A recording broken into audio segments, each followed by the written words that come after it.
अब हम म्यूजिक की जब हम बात कर रहे थे और मैंने कहा कि फरहान अख्तर म्यूजिक बनाते हैं और बहुत से आर्टिस्ट कोशिश करते हैं, लेकिन जो पाकिस्तान का म्यूजिक है उसकी क्या ही बात है भाई।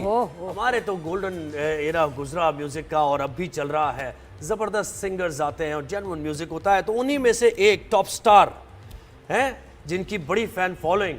पुरानी जीन्स और गिटार जब आया तो फिर सभी ये गाते हुए यंगस्टर्स खासतौर पे स्कूल्स में, कॉलेजेस में पुरानी जीन्स और गिटार ही बज रहा होता था। और ना सिर्फ ये बल्कि फिर चांद सा मुखड़ा भी है और बहुत सारे जालिम नजरों से तुम ना मुझको देखो। तो कौन किसकी बात कर रहे हैं? हम अली हैदर की बात कर रहे हैं। और अब जो है इन्होंने जीन्स को नहीं छोड़ा, जीन्स पकड़े हुए हैं इतने सालों से, और अब चेंज करके कह रहे हैं कहाँ है मेरी जीन्स। हमें क्या पता आपकी जीन्स कहाँ है? आप बताएं आपकी जीन्स कहाँ है? अली को वेलकम करते हैं शो पर। अस्सलाम वालेकुम, गुड मॉर्निंग अली, कैसे? अली कैसे? वालेकुम अस्सलाम, गुड मॉर्निंग। आप लोगों की बातों ने तो वाकई सुबह बना दी है। अली बताओ ना, सवाल अच्छा था, कहाँ है जी? ये तुम बताओ ना, हम हमारे पूछने का सवाल है, तुम हमसे पूछ रहे हो कहाँ है मेरी जीन्स, कहाँ है? यहीं पर है, गिटार भी यही है, जीन्स भी यही है। आप लोग जब याद करते हैं तो ले आता हूँ सामने। क्या बात है, क्या बात है भाई। अपनी एल्बम की एक तो मुबारक हो, और ज़रा उसके बारे में बताएं, कितने गाने हैं? फास्ट ट्रैक्स भी हैं, कुछ बड़े सूदिंग से भी गाने हैं जो आपके खासा रहा है। और माशाल्लाह बेटी का जो डेब्यू है साथ में वो गा रही है निशबा, बड़ी प्यारी आवाज़ है। तो ये ज़रा इसका बताएं, ये कोलैबोरेशन के भी बारे में बताएं। नादिया, ये एक एल्बम है जिसमें 11 ट्रैक्स हैं। इसका टाइटल है दिले रंगीन। और दिले रंगीन में एक्चुअली मेरी जो बेटी हैं अलिशबा, उनकी थोड़ी बहुत लिखाई है, क्योंकि आजकल के यंगस्टर्स जो हैं वो किस तरह सोशल मीडिया के साथ, किस तरह उनकी क्या सोचें। जैसे हमारे ज़माने में वो पे लिखना A+R था, अब चीज़ें बदल गई हैं। टीचर का कहना get out of the class. यार वो लिरिक्स याद हैं भाई अली। यहाँ जी बिल्कुल बिल्कुल। तो अब इस वाले पूरे एल्बम में अलिशबा की काफ़ी मुझे हेल्प रही है इन चीज़ों में। लेकिन अलिशबा ने मेरे साथ जो गाया है वो एक्चुअली गाया है कहाँ मेरी जीन्स और गिटार।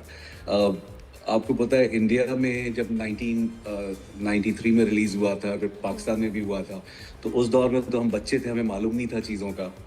तो अब हम अपना ही पुरानी जीन्स लोगों से इजाज़त लेके गाना पड़ता है। तो somehow ये खैर थोड़ी सी क्या मतलब आपके पास राइट्स नहीं है आपके पास अपने गानों के? नहीं, अपने गानों के राइट्स तो हैं, क्योंकि ज्यादातर नादिया आप तो जानती हैं कि मैं खुद ही लिखता भी था, ये तो मुझे पता है। आप लोग जानते हैं कि कितनी हम लोग की स्ट्रगल है। और उस वक्त के जो कॉन्ट्रैक्ट्स हुआ करते थे वो बहुत ही, कोई वो लोग तो पढ़े लिखे थे, शायद ज़्यादा कुछ लिख लिया करते थे, हम बच्चे कच्चे थे, तो हमें इतनी चीज़ों का मालूम नहीं था। अब जब भी कभी पुरानी जीन्स और गिटार, जो कि मुझे भी नहीं मालूम था, ना शायद कंपनी वालों को पता था कि इतना बड़ा हिट हो जाएगा, तो मेरे नाम से करने के बजाय अभी किसी ने गाया, वो कोई हमारा पाकिस्तान आइडल में, हाँ ठीक है, तो उन्होंने मुझसे इजाज़त लेनी ज़रूरी नहीं समझी। उन्होंने इजाज़त ली उस कंपनी से कि जिन्होंने खाली मेरे एल्बम को डिस्ट्रीब्यूट किया था। और इसी तरह इंडिया में भी होता है, लेकिन अब खैर ये आपका प्रोग्राम इससे रिलेटेड नहीं है, लेकिन मैं वैसे ही मजाक में बता रहा हूँ कि मैं अपना गाना में पुरानी जीन्स का वर्ड यूज़ नहीं कर सका। नहीं तो कोई, यानी आप बिल्कुल हेल्पलेस हैं, कोई लीगल आप एक्शन नहीं ले सकते इस बारे में, यानी कोई ऐसा कॉन्ट्रैक्ट आपने साइन किया? देखिए, मैं बड़ा कुछ हैप्पी गो लकी टाइप सा, एक सीधा सा इंसान हूँ। लड़ने झगड़ने में अपना टाइम वेस्ट नहीं करना चाहता। ये तो बहुत पुरानी बात है, 90s का कॉन्ट्रैक्ट, शायद शालिमार रिकॉर्डिंग कंपनी थी उस वक्त, तो यही थी, यही एक दो लोग थे, नहीं ये नहीं थी, लेकिन इट वाज EMI जिन्होंने तो उसकी कोई मुद्दत नहीं होती, वो इतना पुराना कॉन्ट्रैक्ट है, चल रहा है अभी। देखिए, बात यह है कि उनका कॉन्ट्रैक्ट उस दौर में कैसा होता था, क्या होता था, उस दौर के लोगों को we respect, still respect those people जो उस वक्त होते थे। लेकिन अभी भी ये होता है कि वो हमें आटे में नमक के जितनी रॉयल्टी कभी कभी दे देते हैं, हम लोगों का मुंह बंद करने के लिए बेसिकली।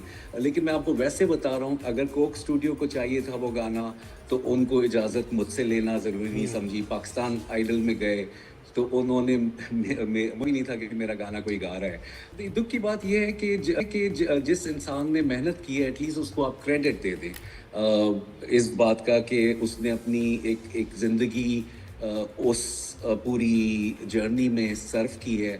और सारी दुनिया में अगर कोई मुझे जानता है तो यकीनन पाकिस्तान की वजह से जानता है। अगर मैंने कहीं थोड़ा बहुत मेरा कंट्रीब्यूशन है म्यूज़िक फील्ड के अंदर कि आज जो बच्चे गिटार उठा के गा रहे होते हैं वो सबसे पहले पुरानी जीन्स के कॉर्ड्स निकालते हैं कि यार ये क्या गाना था जो गाया था। तो अगर मुझे लगता है अब चीज़ें थोड़ी ऑर्गेनाइज होने की तरफ जा रही हैं। आप लोग भी मैंने देखा है अक्सर नादिया आप बहुत शोर कर रही होती हैं चीज़ों के ऊपर, विच इज़ रियली गुड कि लोगों को उनकी इस्लाह होनी चाहिए, उनको उनका राइट मिलना चाहिए। तो कहने का मतलब ये है कि इस सारी चीज़ के बाद मुझे दुख सिर्फ इस बात का था कि उन्होंने मेरा उसमें नाम लेना भी बेहतर नहीं समझा कि originally sung by Ali Haider. अगर ये लिख देते या कह देते तो बुरी बात नहीं होती। नहीं, बिल्कुल जायज़ बात है। ये तो अच्छा अली, अब वापस दिले रंगीन की तरफ आते हैं। इसकी वीडियो देखी मैंने, मोहब्बत की पोनी वाला जिब्रान भी है उसमें और लिशपा की आवाज़ भी है ना, वो मुअम्मा के लिए उन दिनों में उसने बाल लंबे किए होंगे ना। जी Ghibran, it was very nice of him कि उन्होंने गाना सुना और उनको बहुत क्योंकि सुहेल जावेद डायरेक्ट कर रहे थे तो उनको ये तो मालूम था पुरानी कि टीम काम जो है अच्छा एक हो गई। मुझे बताएं what is the reaction has been like, क्योंकि अब जो है पॉप सीन, पाकिस्तान का म्यूजिक सीन जरा डिफरेंट है। तो बहुत फास्ट सा ये मेलोडीज हैं, सूदिंग मेलोडीज हैं। अब तो वो भी है, लेकिन साथ में बड़ा सोलफुल हमारा मॉडर्न जो म्यूजिक है जिसमें इलेक्ट्रॉनिक बीट्स भी हैं, हिप हॉप, R&B, रैप ने ज़्यादा सूफी अंडरटोन्स, इस तरह की चीज़ें बन रही हैं। लेकिन ये एक क्लासिक, फिर भी एक क्लासिक वाला म्यूजिक है। तो रिस्पॉन्स क्या हुआ इसका, कैसा मिला रिस्पॉन्स?